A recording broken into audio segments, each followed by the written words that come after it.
Hello and very welcome back to our YouTube channel American literature. हम पढ़ने वाले हैं D triple S B TGT के लिए। अपना कंप्लीट अटेंशन यहाँ पे ले आइए अगर इधर उधर कहीं जा रहा हो, क्योंकि आपका 24 को एग्जाम है और एग्जाम से पहले आपको बहुत अच्छा कंटेंट मिल रहा है। आप रिवीजन कर सकते हैं अगर आपने समरी पढ़ी पढ़ी हुई है या फिर कभी पढ़ के छोड़ दिया है तो एक बार रिकॉल कर सकते हैं इन क्वेश्चंस के थ्रू। इससे पहले मैंने डिस्कस किया था जो हमारा ये ब्रिटिश पोएट्री एंड ड्रामा है 14th एंड 17th सेंचुरी, ये भी डिस्कस कर दिया है। इंडियन राइटिंग इन इंग्लिश, ये भी हमने एमसीक्यू डिस्कस किए हैं। European classical literature, Indian classical literature, ये सब कुछ डिस्कस किया है। पॉपुलर लिटरेचर से हमने डिस्कस कर दिया है। आज का ये हमारा वीडियो अमेरिकन लिटरेचर पे फोकस होने वाला है। पेपर 5 टाइटल्ड है। ओके, फर्स्ट क्वेश्चन यहाँ पे देखिएगा। टेनेसी विलियम्स का जो द ग्लास मेनेगरी है, ये वर्क जहां से क्वेश्चन आपको मिलेंगे और टेनेसी विलियम की बायोग्राफी से रिलेटेड क्वेश्चंस मिलेंगे। फर्स्ट क्वेश्चन देखिएगा, टेनेसी विलियम्स का रियल नेम वाज, इनका रियल नेम क्या था? टेनेसी विलियम का रियल नेम क्या था? John Tennessee Williams, Thomas linear Williams, या फिर विलियम टेनेसी क्लार्क, या फिर जेम्स लेनियर विलियम्स। तो सही आंसर क्या हो जाएगा? तो यहाँ पे जो सही आंसर होगा वो थॉमस लेनियर विलियम थर्ड होगा। ओके, इस तरीके से हमारा बी ऑप्शन यहाँ पे राइट हो जाएगा। सेकंड क्वेश्चन देखेंगे। Tennessee William was awarded the Pulitzer prize for drama for, यानी कि जो पुलित्जर प्राइज इनको मिला था वो किन वर्क्स के लिए मिला था, ये पूछा जा रहा है। यानी कि यहाँ पूछा जा रहा है पुलित्जर प्राइज किन वर्क्स के लिए मिला था? The glass menagerie and streetcar named desire, या फिर स्ट्रीट कार नेम डिजायर, या and cat on a hot tin roof. तो सही आंसर, हम ज्यादा नहीं पढ़ते, कंफ्यूज नहीं होते हैं, बी ऑप्शन हमारा राइट हो जाएगा। इन्हें स्ट्रीट कार नेम डिजायर के लिए और cat on a hot tin roof, इसके लिए इनको पुलित्जर प्राइज मिला था। तो इस चीज को ध्यान रखिएगा। Tennessee Williams is often associated with which literary movement, किस लिटरेरी मूवमेंट से ये एसोसिएट है? रोमांटिज्म से, साउदर्न गोथिक से, नेचुरलिज्म से, या फिर मॉडर्निज्म से? सही आंसर क्या हो जाएगा? डी ऑप्शन राइट हो जाएगा, मॉडर्निज्म से। In which year was Tennessee Williams the glass menagerie first stage, मतलब कब पहली बार ये स्टेज पर परफॉर्म हुई थी the glass menagerie? First option है 1935, 1940, 1944, 1949। तो सही आंसर क्या हो जाएगा?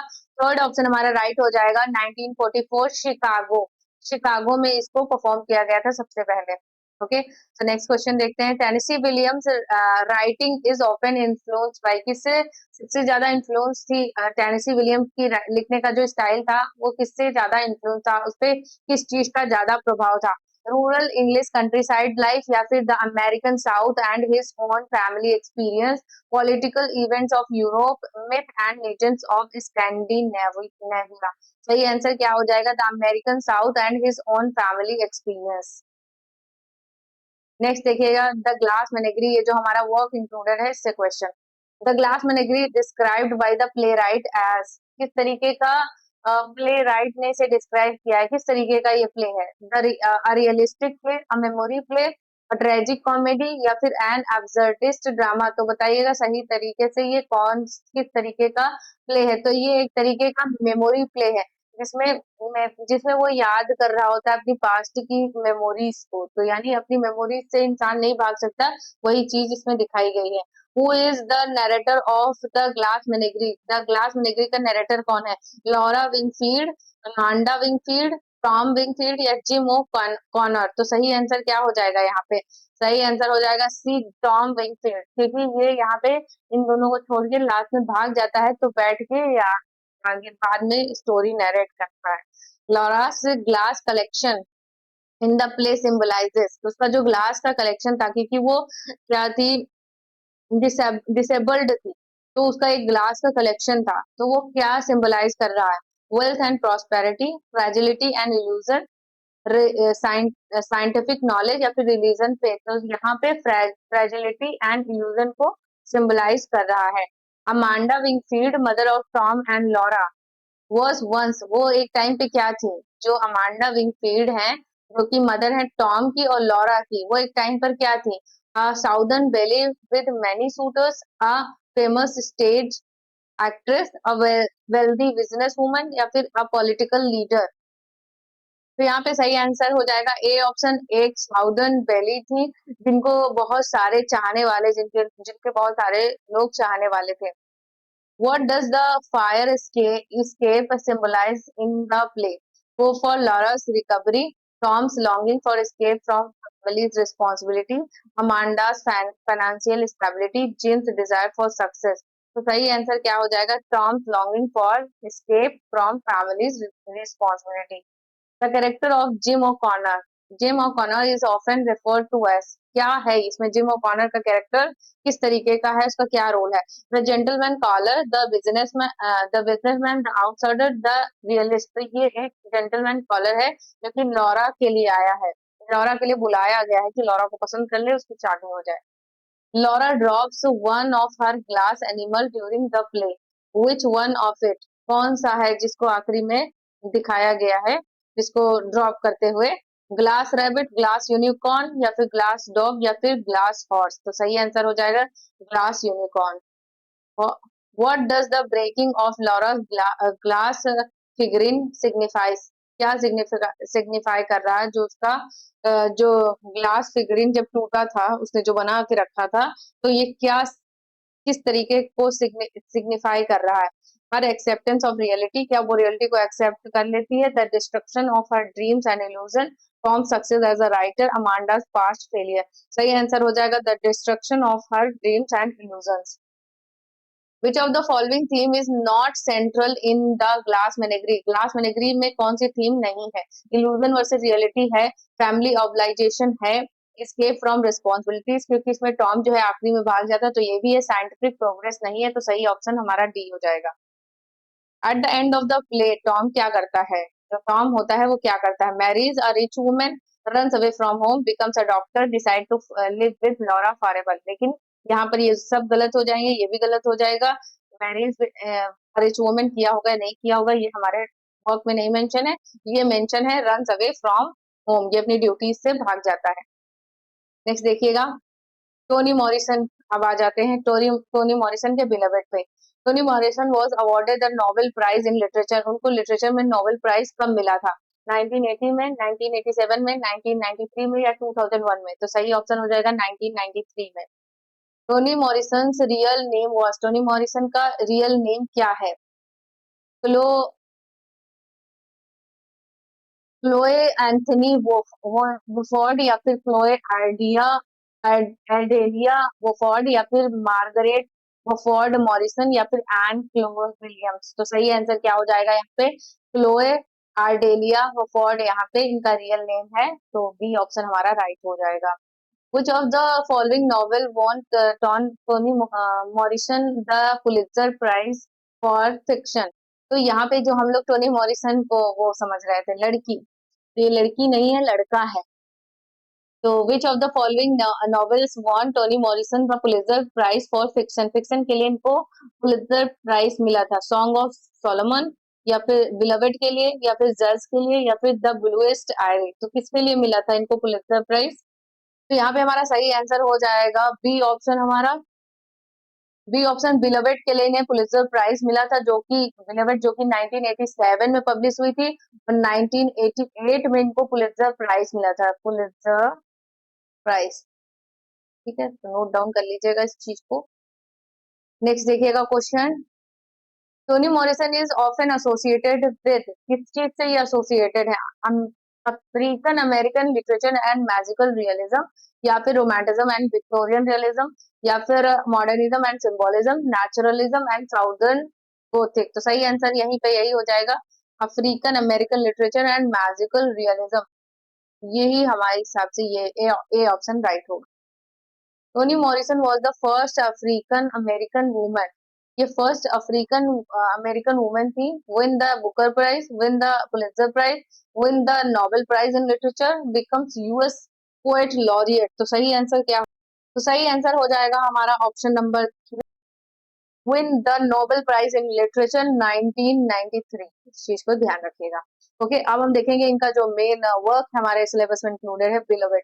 बिलवेड से रिलेटेड क्वेश्चन देखेंगे। Beloved is set after which historical event? किस हिस्टोरिकल इवेंट के बाद ये स्टोरी सेट है? अमेरिकन सिविल वॉर या फिर वर्ल्ड वॉर फर्स्ट या फिर द ग्रेट डिप्रेशन या फिर वर्ल्ड वॉर सेकेंड? सही आंसर क्या होगा? तो सही आंसर हो जाएगा हमारा A option, the American Civil War. The central character Sethe central character protagonist है, is haunted by the ghost of, किस कौन सा घोस्ट था जो जिसकी वजह से ये इसको डर लग रहा था, या ये डर रही थी उस जगह पे रहने से? तो वो कौन घोस्ट का नाम आपको बताना है। Her mother, her baby daughter, her sister, her husband? तो सही आंसर हो जाएगा हर बेबी डॉटर, जिसको इसने पैदा होते ही मार दिया था स्लेवरी से बचाने के लिए। किससे बचाने के लिए? स्लेवरी से। और इसी का नाम होता है बिलवेड। ओके, तो इस चीज को ध्यान रखिएगा। Women is the mysterious young woman, who is the mysterious young woman that appears at सेठी's home? सेठी के होम में कौन सी एक मिस्टीरियस यंग वुमन दिखाई दी? डेनवर, डेनवर इसकी कौन थी? डॉटर। इस चीज को ध्यान रखिएगा। बिलवेड, इला या फिर एमी? तो सही आंसर क्या होगा? बिलवेड यहाँ पे दिखाई देती है। पॉल डी हु री इंटर्स सेठीज लाइफ वॉज वंस, क्या था एक टाइम पे वो? पॉल डी जो था, जो फिर से सेठी के लाइफ में आया है, वो पहले क्या था, एक जमाने में क्या हुआ करता था? Slave at Sweet Home plantation, school teacher, preacher या फिर फार्मर? तो ए ऑप्शन राइट हो जाएगा, क्योंकि यहीं पे जो स्वीट होम प्लांटेशन है, यहीं पे क्या थी? स्लेव थी सेठी। तो वहां से ये भाग जाती है, तो वहीं पर ये भी इसके साथ कोवर्कर था। डेनवर इज सेठीज, डेनवर कौन है? नेबर, डॉटर, सिस्टर या फ्रेंड? तो ये इसकी डॉटर है। द हाउस 124, ये चीज को ध्यान रखिएगा। The house 124 in Beloved is described as, किस तरीके से डिस्क्राइब किया गया है ये 124 जो हाउस है? Haunted and full of spite, peaceful and harmonious, या फिर अबेंडन्ड एंड ड्यूम्ड, या फिर वेल्थी एंड लग्जरियस? तो सही आंसर क्या हो जाएगा? ये haunted and full of spite की तरह डिस्क्राइब किया गया है। नेक्स्ट देखिएगा, which character help Sethe escape when she is pregnant? जब वो प्रेग्नेंट थी तो सैती को भगाने में किसने मदद की थी? इला, एमी डेनवर, बिलवेड या फिर बेबी सक्स? तो यहाँ पे सही आंसर क्या हो जाएगा? तो एमी डेनवर ही ने इसकी हेल्प की थी, और फिर इसी के नाम पे इसने अपनी बेटी का नाम डेनवर रखा था। Baby Suggs is known in the community as, वो कम्युनिटी में किस तरीके से जानी जाती थी Baby Suggs? School teacher, spiritual leader, preacher या फिर healer with herbs, slave catcher? तो सही आंसर क्या होगा? वो एक स्पिरिचुअल लीडर थी और प्रीचर भी कह सकते हैं। Beloved as a character symbolize, Beloved को एज अ कैरेक्टर किस तरीके का दिखाया गया है? America future prosperity, the haunting legacy of slavery, या फिर romantic love and passion, Christian salvation? तो यहाँ पे दिखाया गया है the haunting legacy of slavery, यानी कि गुलामी की भयावहता दिखाई गई है उसके through. What is the fate of Beloved at the end of the novel? क्या हुआ निष्कर्ष तो बिलवेड का? She marries Paul D, she disappear mysteriously, she become Denver's caretaker, she dies of illness? तो वो अचानक से खुद ही गायब हो जाती है। सी डिसअपियर्स मिस्टीरियसली। उसके बाद देखिएगा, कुछ और इंपॉर्टेंट क्वेश्चन लाइन से रिलेटेड है। 124 was spiteful, full of babies. When this line refers to, ये किसको रेफर करता है?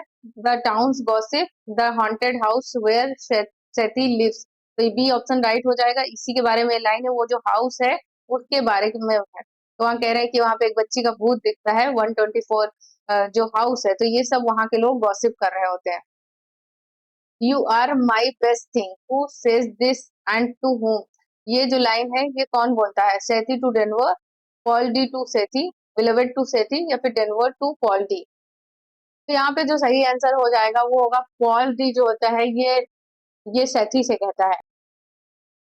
Paul D to Sethe, you are my best thing. तो ये सेती को फिर से मतलब चाहने की कोशिश कर रहा है। She is mine, who says this about Beloved? Denver, Sethe, Paul D या फिर बेबी सक्स? तो सही आंसर, तो ये बोला था she is mine, who says about this about beloved, यानी बिलवेड के बारे में ये किसने बोला था? तो ये सेती उसकी मदर ने बोला था। Freeing yourself was one thing, claiming ownership of that freed self was another. ये जो लाइंस है ये क्या रिफ्लेक्ट कर रही हैं, किस तरीके के थीम को रिफ्लेक्ट कर रहे हैं? Love and betrayal, slavery and identity, death and immortality, या फिर रिलीजन एंड सेल्वेशन। तो सही आंसर हो जाएगा स्लेवरी एंड आइडेंटिटी। तो आपको ये पता होना चाहिए कि बिलवेड जो है ये बेसिकली जो स्लेव्स हैं वो फ्री होने के बाद भी अपनी पास्ट जो आइडेंटिटी है, पास्ट आइडेंटिटी, उससे वो फ्री नहीं हो पाते हैं। इस चीज पे ये बेस्ड है। Okay, it was not a story to pass on, ये बोला गया है it was not a story to pass on. ये जो लाइन दिख रही है, दिस क्लोजिंग लाइन सजेस्ट, ये क्या सजेस्ट कर रही है? History of slavery must be forgotten, Beloved story should be silent, the trauma of slavery resist narrative close, या फिर सेतीस पर्सनल लव स्टोरी। तो हिस्ट्री ऑफ जो ये the drama of slavery resist narrative closure, तो यहाँ पे जो ये वही चीज जो मैंने अभी बताया कि जो स्लेव्स होते हैं वो फ्री भी हो जाते हैं, लेकिन अपने पास से वो भाग नहीं पाते, पास उनका बार बार लौट लौट के आता ही आता है। एडगर एलन पो का आप पर्लॉइन लेटर देखेंगे हम लोग, कि सब लोग सोच रहे हैं आंसर कहाँ गए, तो वो मैंने हाइड कर दिए हैं। और चलिए अब अटेम्प्ट करते हैं। ये नंबरिंग पे मत जाइएगा, ऊपर नीचे हो गई है, लेकिन आप क्वेश्चन पे ध्यान दीजिए। The narrator of the purloined letter is, जो पर्लॉइन लेटर है उसके नरेटर कौन है? Dupin, an unnamed friend of Dupin, the the prefect, या फिर मिनिस्टर डी। तो सही आंसर क्या हो जाएगा यहाँ पे? तो मिनिस्टर डी तो यहाँ पे वही है जो मेन यहाँ पे जिसके बारे में पता लगाना है, वो है जो जिसने मतलब क्राइम किया, लेटर चुराया है। और द प्रीफेक्ट कौन है? ये पुलिस है। और ड्यूपिन कौन है? ये स्पाई है और जासूस है। तो यहाँ पे सही आंसर कौन हो जाएगा? An unnamed friend of Dupin, ये ड्यूपिन का अननेम्ड फ्रेंड है, narrator. Who brings the case of the missing letter to Dupin, कौन ड्यूपिन के पास मिसिंग लेटर का केस लेके गया था? The queen, the prefect of police, G, या फिर द किंग, या फिर द नरेटर। तो सही आंसर क्या हो जाएगा? द प्रीफेक्ट ऑफ पुलिस, जी। The stolen letter belongs to, जो स्टोलन लेटर यानी जो चोरी हुआ वाला लेटर था वो किससे बिलोंग कर रहा था? द किंग, द क्वीन, या फिर द मिनिस्टर, या ड्यूपिन से? तो the queen's, D option right हो जाएगा। Minister D is described as, minister D को कैसे डिस्क्राइब किया गया है? Brilliant poet and cunning politician, A, या फिर बी क्लमजी डिटेक्टिव, या फिर लॉयल सर्वेंट, या फिर एन इनोसेंट स्टैंडर्ड। तो सही आंसर क्या हो जाएगा यहाँ पे? ये a brilliant poet and cunning politician. Why do the police fail to find the letter? Police क्यों फेल हो गई थी लेटर को ढूंढने में? दे आर ब्राइब्ड, यानी कि उनको रिश्वत दे दिया गया था। They search too deeply expecting it to be hidden cleverly, यानी उन्होंने साइकोलॉजिकल एलिमेंट का यूज नहीं किया था। सिर्फ मतलब खोजा तो बहुत, लेकिन क्रिमिनल किस तरीके से सोचता है उस बारे में वो नहीं सोच पाए। Dupin tricks them, the queen moves it again. तो सही आंसर क्या हो जाएगा? बी ऑप्शन हमारा राइट हो जाएगा। Where does Dupin finally find the letter, कहाँ पर लेटर को पाया था ड्यूपिन ने? इन अ लॉक डेस्क, या फिर in a secret drawer, on a dark rack, refuse in plain sight, behind the painting. तो सही आंसर क्या हो जाएगा? ये कार्ड डेस्क पे मिला था, ऐसे जैसे कि एक फालतू सा लेटर पड़ा हो। तो इस वजह से, क्योंकि लोग क्या करते हैं, आसान जगह पे चीजों को छुपाते हैं, क्योंकि सोचते हैं वहां पे लोगों का ध्यान नहीं जाएगा। लेकिन आप अगर क्रिमिनल माइंडसेट से सोचेंगे तब आपको समझ में आएगा। How does Dupin retrieve the letter, कैसे लेटर को प्राप्त किया ड्यूपिन ने? He steals it at night, उसने रात में चुरा लिया। He distract minister T and replaces it with a copy. He bribes a servant, या फिर द पुलिस सेज इट। तो बी ऑप्शन राइट हो जाएगा, उसने मिनिस्टर टी को डिस्ट्रैक्ट किया और रिप्लेस कर दिया उसकी कॉपी, लेटर की कॉपी को, और रियल लेटर जो है वो चुरा लिया। What reward does Dupin receive from the prefect? Prefect यानी पुलिस से उसने कितना रिवॉर्ड रिसीव किया? 10,000 फ्रैंक्स का, या फिर 25,000 फ्रैंक्स का, या फिर 50,000 फ्रैंक्स का, या फिर 75,000 फ्रैंक्स का? तो सही आंसर क्या हो जाएगा? 50,000 फ्रैंक्स का, यहाँ पे राइट हो जाएगा।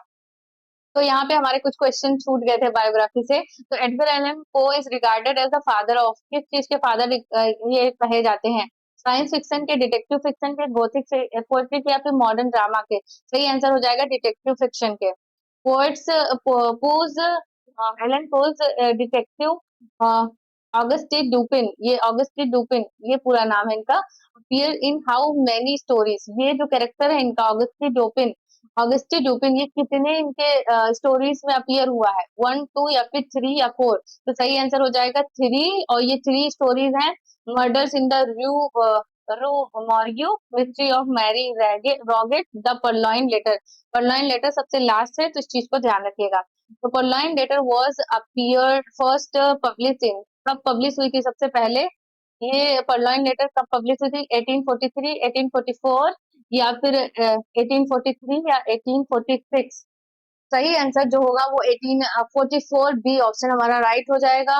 Which British writer acknowledge whose influence in detective fiction? Detective fiction में किस उनके उनको एक्नॉलेज किसने किया था, किस ब्रिटिश राइटर ने? चार्ल्स डिकन ने, आर्थर कैनन डॉयल ने, या फिर विल्की कॉलिंस ने, या फिर जी के चेस्टरटन ने? तो सही आंसर हो जाएगा आर्थर कैनन डॉयल ने, सॉरी डॉयल ने। तो नेक्स्ट है हमारा एफ स्कॉट फिtzgerald का बायोग्राफी और इनका वर्क द क्रैक का।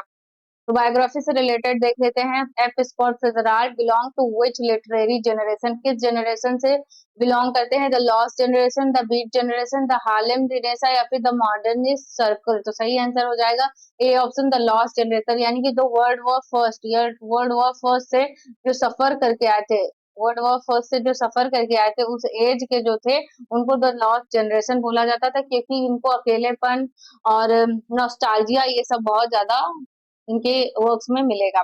फिtzgerald is best remember as the author of, किस चीज के ऑथर के तौर पर इनको सबसे ज्यादा याद किया जाता है? The sound and the fury, the great Gatsby, as I lay dying, या फिर मैनहट्टन ट्रांसफर? तो सही आंसर क्या हो जाएगा? The great Gatsby, B option right हो जाएगा।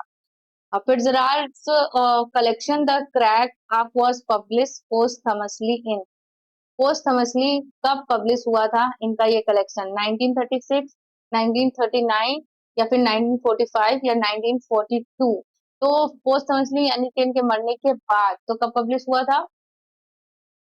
सही आंसर हो जाएगा हमारा 1945 में। 1940 में इनकी डेथ हुई थी और 1945 में ये पब्लिश हुआ था। ठीक है, और यहाँ पे आपको एक चीज जरूरी होती है, 1936 का ये टाइम पीरियड याद रखिएगा, क्योंकि ये ओरिजिनली पब्लिश हुई थी थ्री एसेस के तौर पे, थ्री एसेस के कलेक्शन के तौर पे ये पब्लिश हुई थी एक मैगजीन में, एस्क्वायर में, एस्क्वायर मैगजीन में। तो इस चीज को याद रखिएगा। ओके, नेक्स्ट देखिएगा, the term the jazz often associated with Fitzgerald, Fitzgerald से the jazz age, the jazz age जो है ये टर्म एसोसिएट है, ये रेफर करता है किस पीरियड को? 1910, 1910 को, या फिर 1920s, 1930s, 1940s? तो सही आंसर क्या हो जाएगा? 1920s, बी ऑप्शन राइट हो जाएगा। नेक्स्ट देखिएगा, the crap the crack up is primarily, ये किस तरीके का वर्क है? A detective story, a collection of autobiographical essays, a novel, या फिर अ प्ले? तो सही आंसर हो जाएगा B, collection of autobiographical essays. The Fitzgerald wrote the essay The Crack Up originally for, किसके लिए इन्होंने सबसे पहले ये क्रैक अप लिखा था ओरिजिनली? द न्यू यॉर्कर, या फिर द हार्पर्स मैगजीन, या फिर स्क्वायर, या फिर अटलांटिक मंथली? तो सही आंसर हो जाएगा, जैसा कि मैंने बताया, स्क्वायर 1936। थ्री कलेक्शन है, थ्री एसेस का कलेक्शन है, इस चीज को ध्यान रखिएगा। नेक्स्ट देखिएगा, in these essays Fitzgerald reflects upon, क्या दिख रहा है इन तीन एसेस में? Political ideologies, his personal collapse, disillusionment and loss of creativity, scientific discoveries, his wife Zelda's writing? तो सही आंसर यही दिख रहा है, his personal collapse, disillusionment and loss of creativity. Fitzgerald describes the crack up, describes a crack up को कैसे describe किया है? a nervous breakdown, a happy memory, social gathering, a love affair? तो सही आंसर क्या हो जाएगा? ये नर्वस ब्रेकडाउन को दिखा रहा है। One of the central theme of the crackup is, crackup का सेंट्रल थीम क्या है?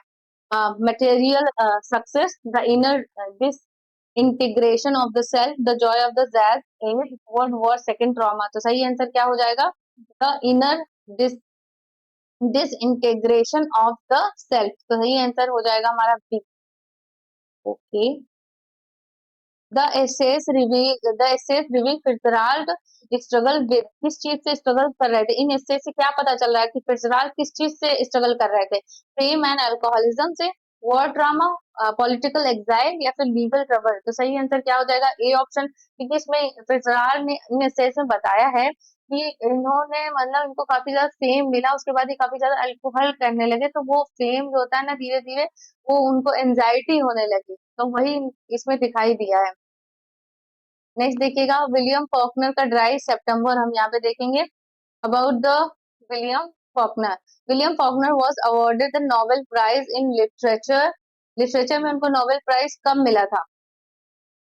सो इनको लिटरेचर में जो नोबेल प्राइज मिला था वो 1949 में मिला था। सो नेक्स्ट क्वेश्चन देखिएगा, Faulkner is best known for his fictional setting card. इन्होंने एक फिक्शनल सेटिंग क्रिएट की थी, वो कौन सी थी उसका नाम बताना है। जेफरसन कंट्री या फिर योक नपातावा कंट्री या फिर मिसिसिपी डेल्टा या हापर कंट्री। तो सही आंसर हो जाएगा योकना पतावा country.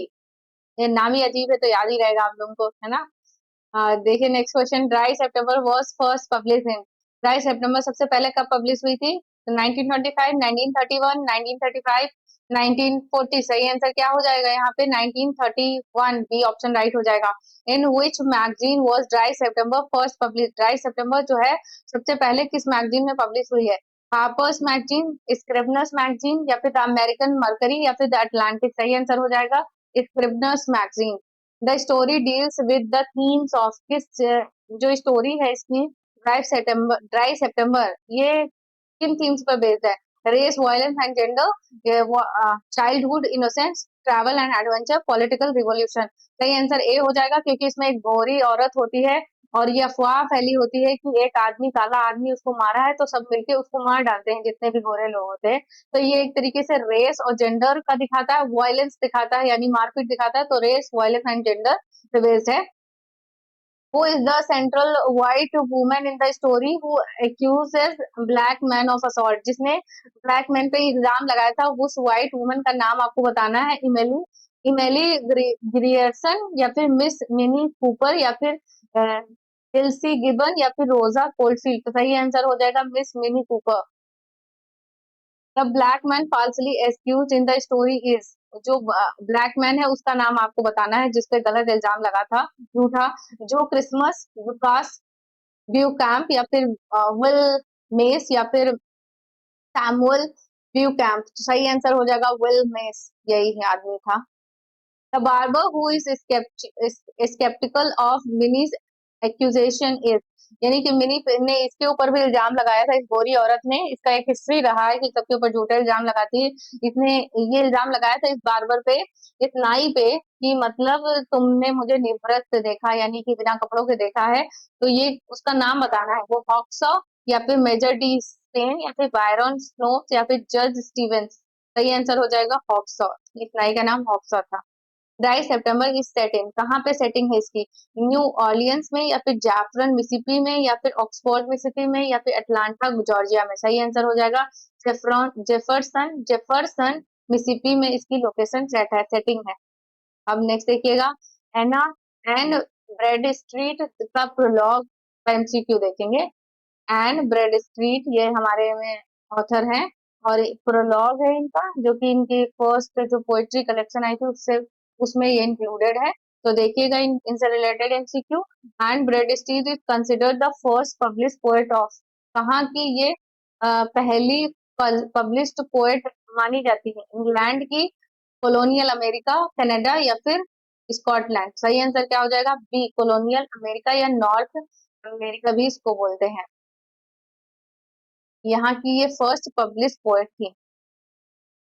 Bread street poetry collection the tenth muse lately sprung up in America, ये पूरा है तो ध्यान रखिएगा, मैं लिख देती हूँ। The tenth muse lately sprung America, ये इनका फर्स्ट पब्लिक कलेक्शन है और इसी में क्या बोलते हैं इंक्लूडेड है ये इनका प्रोलॉग। तो ये कब पब्लिश हुआ था, 1940, 1950, 19 सॉरी 1640, 1650, 1665 या फिर 1678। सही आंसर क्या हो जाएगा 1650, sorry sorry for the mistake कि मैंने 1940 बोला 1950 बोला। सो यार 1640, 1650, 1665 एंड 1678, तो 1650 यहाँ पे राइट हो जाएगा answer. The poem the prologue is written is an introduction to, ये जो प्रोलॉग है एक ही तरीका का इंट्रोडक्शन है किसके लिए, epic poetry, her first collection of poem, her play, या फिर अ डायरी। तो सही आंसर हो जाएगा her first collection of poems. In the prologue, Bradstreet acknowledges her limitation as a woman in, किस तरीके एक्नॉलेज किया है उसका जो एज अ वुमेन उसकी क्या लिमिटेशन है, डोमेस्टिक वर्क, लिटरेरी एबिलिटी, या फिर रिलीजन, या फिर एजुकेशन ऑनली। लिटरेरी एबिलिटी को एक्नॉलेज किया है, उसने मेंशन किया है वहां पे। Bradstreet often uses the classical example of poets from, उन्होंने क्लासिकल एग्जाम पोएट्स का एग्जांपल लिया है जो कहाँ से बिलोंग करते थे, ग्रीस एंड रोम, या फिर इंग्लैंड एंड फ्रांस, तो India and China, Egypt and Persia. A option right हो जाएगा, Greece and Rome. In the poem, Bradstreet ironically admits that men will say women's poem are fit for, यानी कि उन्होंने ironically ये कहा है कि जो men हैं वो कहते हैं कि वुमेन्स की जो पोएम है वो कैसे फिट होती हैं, चिल्ड्रंस बुक की तरह, needle and household work की तरह, रिलीजियस हिम ओनली, या फिर एपिक बैटल्स। तो बी ऑप्शन राइट हो जाएगा, needles and household works. The central theme of the prologue is, prologue की सेंट्रल थीम क्या है, patriotism, women's position in literature and society, या फिर लव एंड मैरिज, या रिलीजियस डिवोशन। तो बेसिकली इन्होंने वुमेन जो लिखती हैं, राइटर्स हैं, तो उनकी क्वालिटीज के बारे में, उनकी एबिलिटीज को एक्नॉलेज किया है, उनके उनके अंदर क्या कैपेबिलिटीज हैं और कैसे वो लिख सकती हैं, इसके बारे में उन्होंने बात किया है। बी ऑप्शन राइट हो जाएगा हमारा। नेक्स्ट देखिएगा, Bradstreet uses the tone of, किस तरीके का टोन यूज किया है, एंगर एंड रेबेलियन का, या फिर humility mixes with irony, pride and arrogance, या फिर डिस्पेयर। तो इन्होंने ह्यूमिलिटी मिक्स्ड विद आयरनी का यूज किया है। Which literary device is strongly present in the prologue? The prologue में कौन सी literary device present होती है, personification only, irony and understatement, allegory only, या फिर satire only। तो यहाँ पे irony and understatement। The prologue shows Bradstreet's struggles between, जो प्रोलॉग है ये शो करता है ब्रैडस्ट्रीट का स्ट्रगल किन दो चीजों के बीच में है, religion and politics, domestic life and public recognition, childhood and adulthood, या फिर नेचर एंड साइंस। सही आंसर हो जाएगा domestic life and public recognition. Walt Whitman का लीव्स ऑफ ग्रास ये कलेक्शन है, इसी के अंदर ये दोनों पोएम्स हैं, ओ कैप्टन माई कैप्टन और पैसेज टू इंडिया, इन दोनों को हम डिस्कस करेंगे। Walt Whitman major poetry collection इस टाइटल, उनके जो पोएट्री कलेक्शन का क्या टाइटल, क्या नाम क्या था, song of experience, the prelude, या फिर लीव्स ऑफ ग्रास, या फिर द वेस्टलैंड। तो सही आंसर क्या हो जाएगा यहाँ पे, सी ऑप्शन राइट हो जाएगा, leaves of grass. Leaves of grass was first publish in, कब फर्स्ट पब्लिश कब हुई थी, 1845, 55, 1860, या फिर 1871। सही आंसर हो जाएगा B 1855। The poem O captain my Captain is an elegy written on the death of, किसकी डेथ पे लिखी गई है O captain my Captain, George Washington, Abraham Lincoln, या फिर थॉमस जेफरसन, या फिर एंड्रयू जैक्सन। सही आंसर क्या हो जाएगा, Abraham Lincoln. In O captain my captain the ship is symbol of, ये जो शिप का सिंबल है, शिप किस तरीके का सिंबल है, लाइफ का, द पोएट्स करियर का, द यूनाइटेड स्टेट्स का, या फिर वॉरशिप ओनली। तो सही आंसर हो जाएगा ये द यूनाइटेड स्टेट्स का सिंबल है। What is the tone of O captain my Captain, O captain my Captain की टोन क्या है, joyful and playful, angry and bitter, mournful and reverent, या फिर सटारिकल। तो ये एक एलेजी है तो मोर्नफुल होगी, तो सी ऑप्शन राइट हो जाएगा। Which literary device dominates O captain my captain, कौन सी लिटरेरी डिवाइस सबसे ज्यादा दिखाई दे रही है, आयरनी, एक्सटेंडेड मेटाफर, या फिर सिमिली, या फिर एलेगोरिकल। तो एक्सटेंडेड मेटाफर यहाँ पे बी ऑप्शन राइट हो जाएगा। The poem passage in India celebrates, क्या सेलिब्रेट कर रही है passage to India, only Indian culture, the discovery of America, global unity through science exploration and spirituality, या फिर द अमेरिकन सिविल वॉर। तो सही आंसर हो जाएगा सी, ये जो पैसेज टू इंडिया है ये सेलिब्रेट कर रही है ग्लोबल यूनिटी थ्रू साइंस के थ्रू, एक्सप्लोरेशन के थ्रू एंड स्पिरिचुअलिटी के थ्रू। नेक्स्ट देखिएगा, in Passage to India Whitman connects India with, Whitman जो है वो इंडिया से किस तरीके से कनेक्ट हो रहे हैं पैसेज टू इंडिया में, the Himalayas only, ancient civilization and spiritual wisdom, या फिर यूरोपियन कोलोनाइजेशन या वॉर एंड कन्क्वेस्ट। तो सही आंसर हो जाएगा ancient civilization and spiritual wisdom. मेरा गला सूखने लगा एक्चुअली।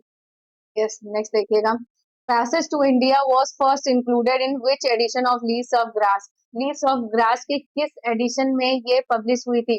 तो ना 1855, 1860, 1871 या 1881। सही आंसर हो जाएगा 1871, और ये फिफ्थ एडिशन था, इस चीज को ध्यान रखिएगा, फिफ्थ एडिशन था। Which theme is common to both O Captain, My Captain and Passage to India? इन दोनों में कौन सी एक थीम कॉमन है? Nature's beauty, hope after a struggle, childhood innocence, satire on politics। सही आंसर हो जाएगा hope after struggles।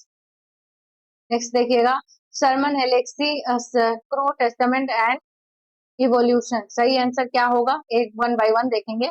Sarman Alexie is a native American writer belonging to which tribe, किस tribe से बिलोंग करती थी? ट्राइब मतलब जनजाति, जनजाति से, किस जनजाति से बिलोंग करती थी ये Sherman Alexie? Cherokee, Spokane, poet D Allen, या फिर नवाजो, या फिर सियोक्स। सही आंसर क्या हो जाएगा यहाँ पे? Spokane, poet D Allen. Alexie's work mainly deal with, किस चीज से डील करते थे अलेक्सी के work? Romance and fantasy, native American identity, history and colonization, European politics, adventure and travel. तो सही आंसर हो जाएगा B, native American identity, history and colonization. In Crow Testament the figure of Crow represent, Crow जो है इसमें क्या represent कर रहा है? Only an animal, a trickster and survival of Native American suffering, a religious saint, या फिर a war hero। तो सही आंसर हो जाएगा a trickster and survivor of Native American suffering। The line can lift crow that heavy back black bird from crow testament alludes, क्या दिखा रहा है, क्या allude है इसमें? रोमन मैथोलॉजी, या फिर biblical story of Cain and Abel, native rituals, या फिर Shakespearean tragedy. The line Cain lifts crow that heavy black bird, तो ये जो क्रो टेस्टामेंट में ये जो लाइन है ये क्या इंडिकेट कर रहा है? Biblical story of Cain and Abel. तो बी ऑप्शन राइट हो जाएगा। The poem Crow Testament mixes native American imagery with, किस चीज से नेटिव अमेरिकन इमेजरी, और किस चीज से ये मिक्सेस है इसमें, और क्या है प्रो टेस्टामेंट में? फेरी टेल्स, बाइबलिकल रेफरेंस जैसा कि हमने देखा है, और क्लासिकल ग्रीक मिथ्स, या फिर साइंटिफिक डिस्कवरीज। तो बाइबलिकल रेफरेंस, तो जैसा कि यहाँ पे फर्स्ट, यहाँ पे क्वेश्चन देखिए, क्लेन एंड एबल को यहाँ पे रेफरेंस किया है, क्लेन एंड एबल को। इस देखिएगा, in evolution upon shop is opened by, जो पॉन शॉप है वो किसके द्वारा ओपन करवाई जाती है? A native Elder, buffalo bill, या क्रो, या अब्राहम लिंकन। ओहो, अब्राहम लिंकन यहाँ पे कहाँ से आ गए? तो बफेलो बिल यहाँ पे बी ऑप्शन राइट हो जाएगा।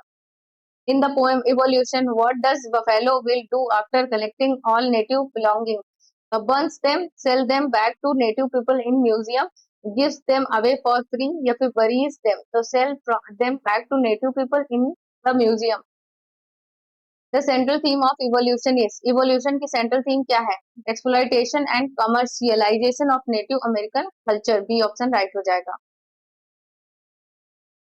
Both Crow Testament and Evolution employ which literary device strongly? कौन सी literary device को यूज किया गया है? रोमांटिज्म, सिंबोलिज्म, या फिर irony and satire, pastoral imagery, या फिर सेंटिमेंटलिज्म। तो सही आंसर हो जाएगा B, irony and satire. Sherman Alexie often uses humour and satire to, humour and satire का यूज किया है शर्मन एलेक्सी ने, किस लिए? entertainment only, entertain only, या फिर critic colonialism and expose historical injustice, praise western culture, या फिर avoid serious topics। तो सी बी ऑप्शन राइट हो जाएगा, critic colonialism and expose historical injustice. Okay, so इस तरीके से हमने अमेरिकन लिटरेचर को कंप्लीट कर लिया है, जो भी हमारे में वर्क मेंशन थे। ओहो, लिटरेचर, लिटरेचर को हमने कंप्लीट कर लिया है, और जो भी हमारे में वर्क थे, और होप गाइस आपको समझ आया हो, और इस तरीके से हम आगे भी कंटिन्यू करेंगे। कोशिश करूंगी एग्जाम से पहले आपके बहुत सारी इंपॉर्टेंट चीजें क्लियर करवा दूं। थैंक्स फॉर वॉचिंग, मिलते हैं नेक्स्ट वीडियो में, बाय बाय।